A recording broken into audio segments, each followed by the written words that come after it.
स्कंद माता की कथा। जय माता दी। आप सभी को नवरात्रि के 5वें दिन की ढेर सारी शुभकामनाएं। आज के इस वीडियो में आप सुनेंगे मां स्कंद माता की कथा।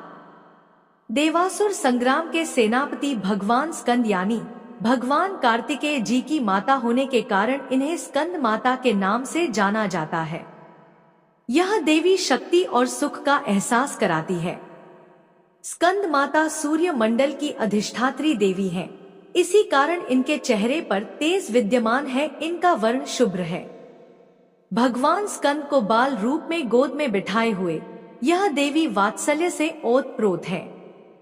माँ की उपासना के साथ ही भगवान स्कंद की उपासना स्वयं ही पूर्ण हो जाती है, क्योंकि भगवान स्कंद बाल स्वरूप में सदा ही अपनी माँ की गोद में विराजते रहते हैं।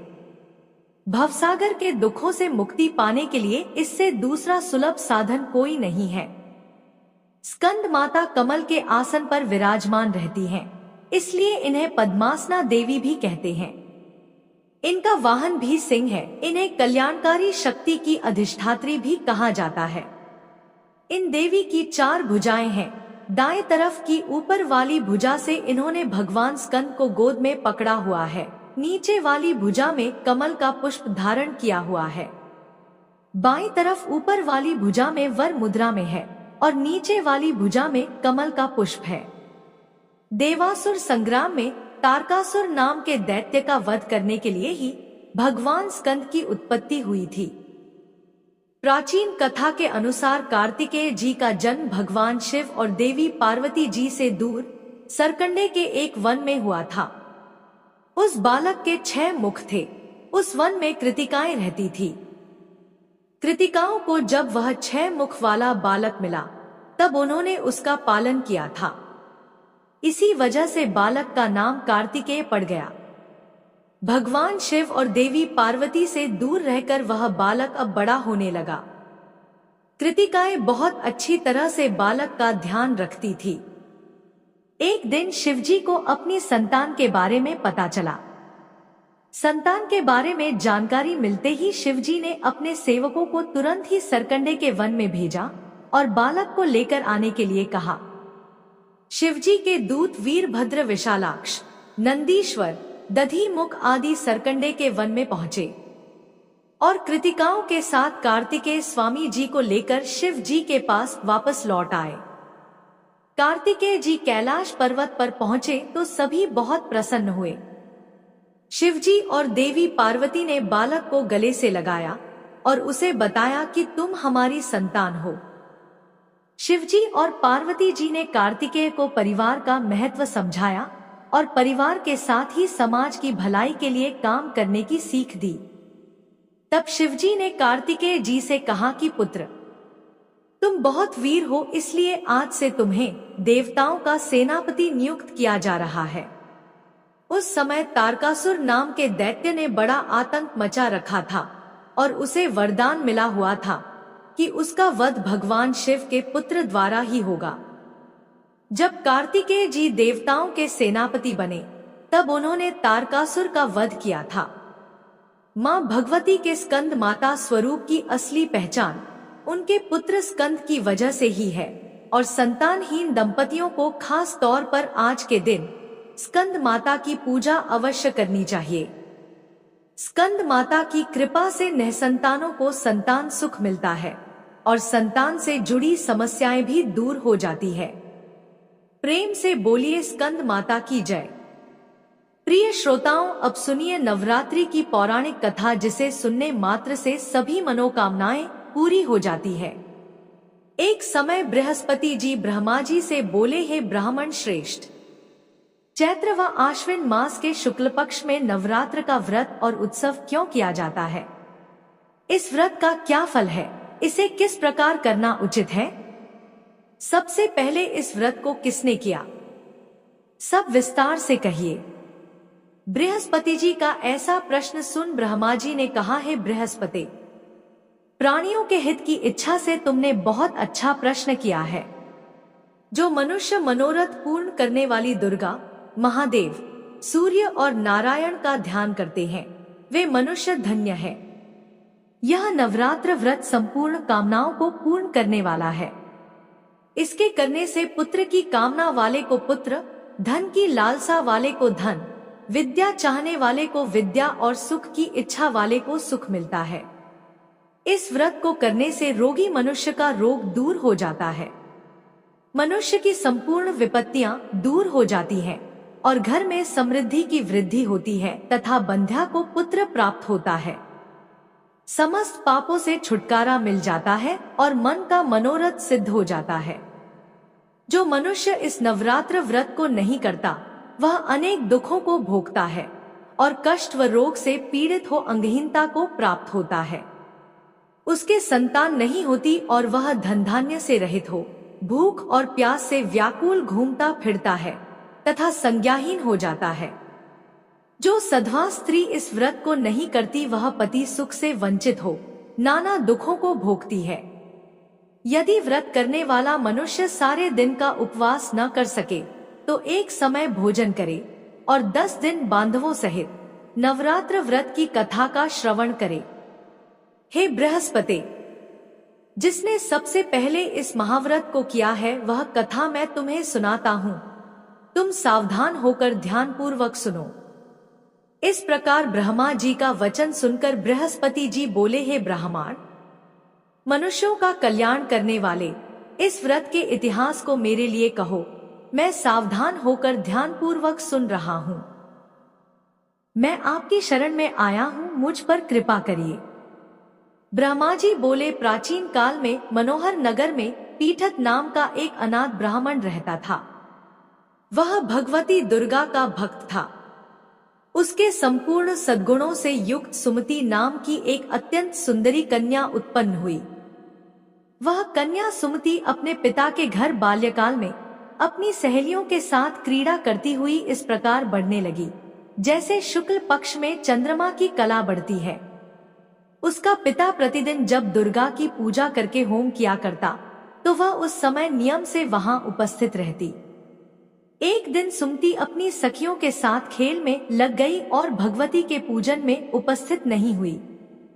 उसके पिता को पुत्री की ऐसी असावधानी देखकर क्रोध आया और वह पुत्री से कहने लगा, अरे दुष्ट पुत्री, आज तूने भगवती का पूजन नहीं किया, इस कारण मैं किसी कुष्ठ रोगी या दरिद्र मनुष्य के साथ तेरा विवाह करूंगा।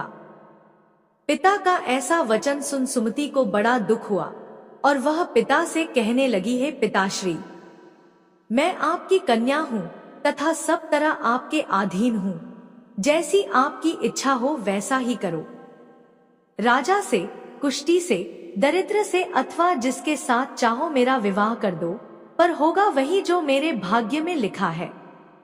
पिताश्री, मेरा तो अटल विश्वास है जो जैसा कर्म करता है उसको कर्मों के अनुसार वैसा ही फल प्राप्त होता है, क्योंकि कर्म करना मनुष्य के अधीन है पर फल देना ईश्वर के अधीन है।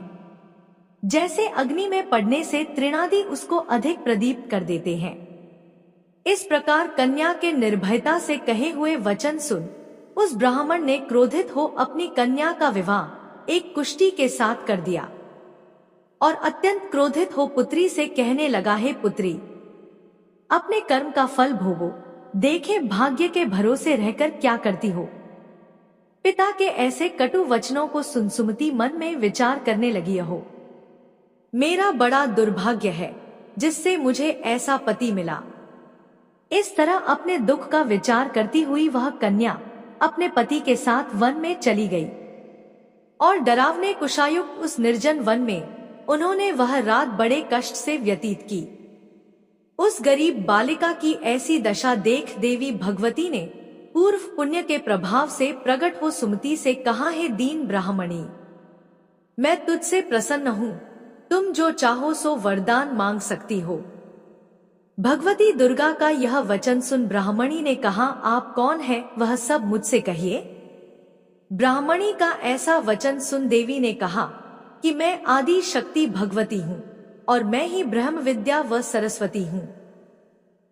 प्रसन्न होने पर मैं प्राणियों का दुख दूर कर उनको सुख प्रदान करती हूँ। हे ब्राह्मणी, मैं तुझ पर तेरे पूर्व जन्म के पुण्य के प्रभाव से प्रसन्न हूँ। तुम्हारे पूर्व जन्म का वृतांत सुनाती हूँ, सुनो। तू पूर्व जन्म में निषाद अर्थात भील की स्त्री थी और अति पतिव्रता थी। एक दिन तेरे पति निषाद ने चोरी की। चोरी करने के कारण तुम दोनों को सिपाहियों ने पकड़ लिया और ले जाकर जेलखाने में कैद कर दिया। उन लोगों ने तुझको और तेरे पति को भोजन भी नहीं दिया। इस प्रकार नवरात्र के दिनों में तुमने न तो कुछ खाया और न जल ही पिया। इस प्रकार 9 दिन तक नवरात्र का व्रत हो गया। हे ब्राह्मणी, उन दिनों में जो व्रत हुआ, इस व्रत के प्रभाव से प्रसन्न होकर मैं तुझे मनोवांछित वर देती हूँ। तुम्हारी जो इच्छा हो सो मांगो। इस प्रकार दुर्गा के वचन सुन ब्राह्मणी बोली, अगर आप मुझ पर प्रसन्न हैं तो हे दुर्गे, मैं आपको प्रणाम करती हूँ। कृपा करके मेरे पति का कोढ़ दूर कर दीजिए। देवी ने कहा, उन दिनों तुमने जो व्रत किया था, उस व्रत का एक दिन का पुण्य पति का कोढ़ दूर करने के लिए अर्पण करो। उस पुण्य के प्रभाव से तेरा पति कोढ़ से मुक्त हो जाएगा। ब्रह्मा जी बोले। इस प्रकार देवी के वचन सुन वह ब्राह्मणी बहुत प्रसन्न हुई और पति को निरोग करने की इच्छा से जब देवी दुर्गा ने तथास्तु ऐसा वचन कहा, तब उसके पति का शरीर भगवती दुर्गा की कृपा से कुष्ठ रोग से रहित हो अति कांतिवान हो गया। वह ब्राह्मणी पति की मनोहर देह को देख देवी की स्तुति करने लगी, है दुर्गे, आप दुर्गति को दूर करने वाली, तीनों लोकों का संताप हरने वाली, समस्त दुखों को दूर करने वाली, रोगी मनुष्य को निरोग करने वाली, प्रसन्न हो मनोवांछित वर देने वाली और दुष्टों का नाश करने वाली जगत की माता हो। हे अम्बे, मुझ निरपराध अबला को मेरे पिता ने कुष्ठी मनुष्य के साथ विवाह कर घर से निकाल दिया। पिता से तिरस्कृत निर्जन वन में विचर रही हूँ। आपने मेरा इस विपदा से उद्धार किया है। हे देवी, मैं आपको प्रणाम करती हूँ, मेरी रक्षा करिए। ब्रह्मा जी बोले, हे बृहस्पति, उस ब्राह्मणी की ऐसी स्तुति सुन देवी बहुत प्रसन्न हुई और ब्राह्मणी से कहा, हे ब्राह्मणी, तेरे उदालय नामक अति बुद्धिमान, धनवान, कीर्तिवान और जितेंद्रिय पुत्र शीघ्र उत्पन्न होगा। ऐसा वर प्रदान कर देवी ने ब्राह्मणी से फिर कहा कि हे ब्राह्मणी, और जो कुछ तेरी इच्छा हो वह मांग ले। भगवती दुर्गा का ऐसा वचन सुन सुमति ने कहा कि हे भगवती दुर्गे, अगर आप मुझ पर प्रसन्न हैं तो कृपा कर मुझे नवरात्र व्रत की विधि और उसके फल का विस्तार से वर्णन करें। इस प्रकार ब्राह्मणी के वचन सुन दुर्गा ने कहा, हे ब्राह्मणी, मैं तुम्हें संपूर्ण पापों को दूर करने वाले नवरात्र व्रत की विधि बतलाती हूँ, जिसको सुनने से मोक्ष की प्राप्ति होती है। आश्विन मास के शुक्ल पक्ष की प्रतिपदा से लेकर 9 दिन तक विधिपूर्वक व्रत करें। यदि दिन भर का व्रत न कर सके तो एक समय भोजन करें। विद्वान ब्राह्मणों से पूछकर घट स्थापना करें और वाटिका बनाकर उसको प्रतिदिन जल से सींचे। महाकाली, महालक्ष्मी और महासरस्वती देवी की मूर्तियां स्थापित कर उनकी नित्य विधि सहित पूजा करें और पुष्पों से विधिपूर्वक अर्घ्य दें। बिजौरा के फल से अर्घ्य देने से रूप की प्राप्ति होती है। जायफल से अर्घ्य देने से कीर्ति की प्राप्ति होती है। डाक से अर्घ्य देने से कार्य की सिद्धि होती है। आंवले से अर्घ्य देने से सुख की प्राप्ति होती है। केले से अर्घ्य देने से आभूषणों की प्राप्ति होती है। इस प्रकार पुष्पों व फलों से अर्घ्य देकर व्रत समाप्त होने पर 9वें दिन यथाविधि हवन करें। खांड, घी, गेहूं, शहद, जौ, तिल, बिल्व अर्थात बेल, नारियल, दाख और कदम्ब आदि से हवन करें। गेहूं से होम करने से लक्ष्मी की प्राप्ति होती है।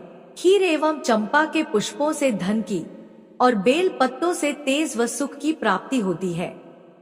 आंवले से कीर्ति की और केले से पुत्र की, कमल से राज सम्मान की और दाखों से संपदा की प्राप्ति होती है। खांड, घी, नारियल, शहद, जौ और तिल तथा फलों से होम करने से मनोवांछित वस्तु की प्राप्ति होती है। व्रत करने वाला मनुष्य इस विधि विधान से होम कर आचार्य को अत्यंत नम्रता के साथ प्रणाम करे और यज्ञ की सिद्धि के लिए उसे दक्षिणा दे। इस प्रकार बताई हुई विधि के अनुसार जो व्यक्ति व्रत करता है उसके सब मनोरथ सिद्ध होते हैं, इसमें तनिक भी संदेह नहीं है। इन 9 दिनों में जो कुछ दान आदि दिया जाता है उसका करोड़ों गुना फल मिलता है। इस नवरात्र व्रत को करने से अश्वमेध यज्ञ का फल मिलता है। हे ब्राह्मणी, इस संपूर्ण कामनाओं को पूर्ण करने वाले उत्तम व्रत को तीर्थ, मंदिर अथवा घर में विधि के अनुसार करें। ब्रह्मा जी बोले, हे बृहस्पति। इस प्रकार ब्राह्मणी को व्रत की विधि और फल बताकर देवी अंतर्ध्यान हो गई। जो मनुष्य या स्त्री इस व्रत को भक्तिपूर्वक करता है वह इस लोक में सुख प्राप्त कर अंत में दुर्लभ मोक्ष को प्राप्त होता है। हे बृहस्पति, यह इस दुर्लभ व्रत का महात्म्य है जो मैंने तुम्हें बतलाया है। यह सुन बृहस्पति जी आनंद से प्रफुल्लित हो ब्रह्मा जी से कहने लगे कि हे ब्राह्मण, आपने मुझ पर अति कृपा की जो मुझे इस नवरात्र व्रत का महात्म्य सुनाया। ब्रह्मा जी बोले कि हे बृहस्पति, यह देवी भगवती संपूर्ण लोकों का पालन करने वाली है। इस महादेवी के प्रभाव को कौन जान सकता है?